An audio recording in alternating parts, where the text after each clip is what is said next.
Đấy fly đi bán fly này khỏi đấy nữa, nhưng muốn cái fly muối tới nào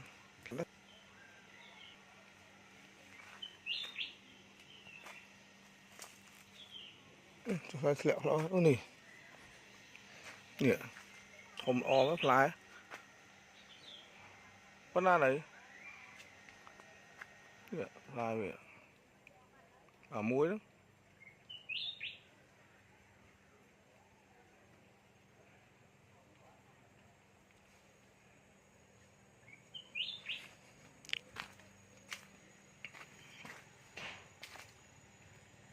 ôi là lửa muối tuyết rồi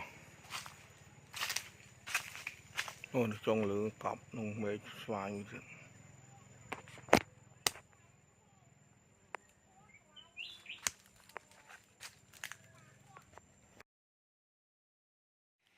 xoài bên đàm rụp bình bình bình phèn này xoài rụp bình đàm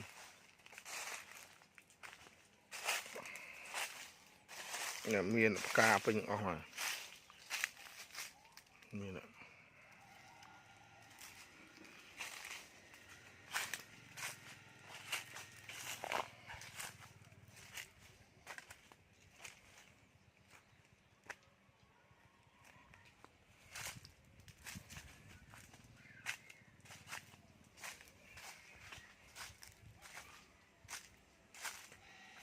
miền này là cà bình lai này trên cái đập này lại bình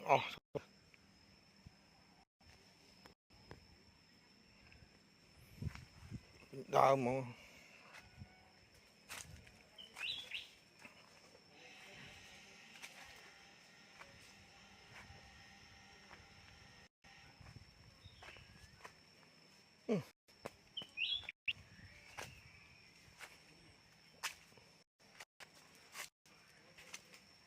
đánh máy nè toàn cái tranh lại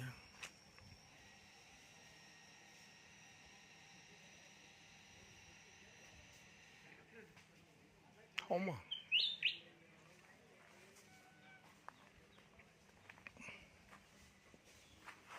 cái nhía như nổ con ấy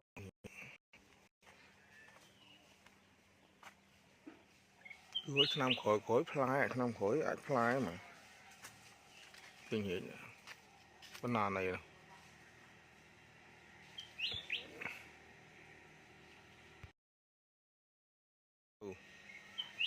ở đây fly đi bán fly này khỏi đấy nữa, nhưng muốn cái fly muối tới nào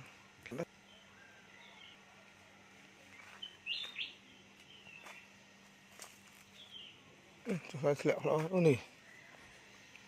nè thom o với fly con na đấy nè fly về à muối đó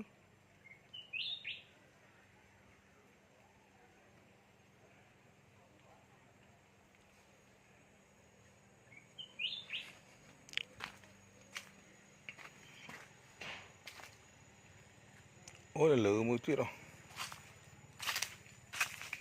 ôi trong lửa cọp nông mê xoài như thế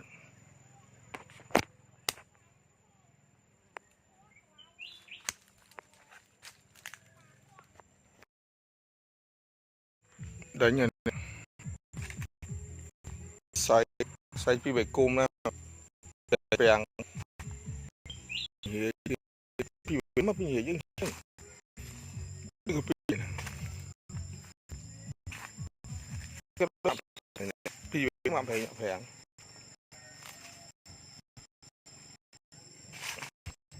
hiền hiến năng và đó chứ này nè nè cô một vậy anh đã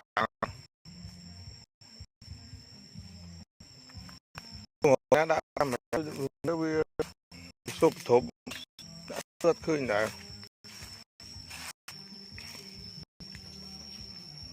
Kinh.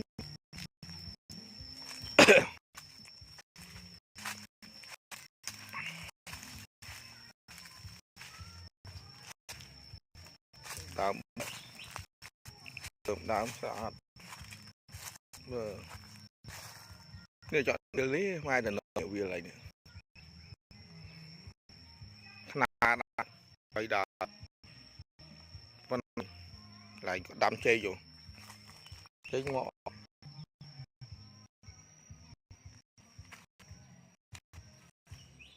xoài những fly đang tụt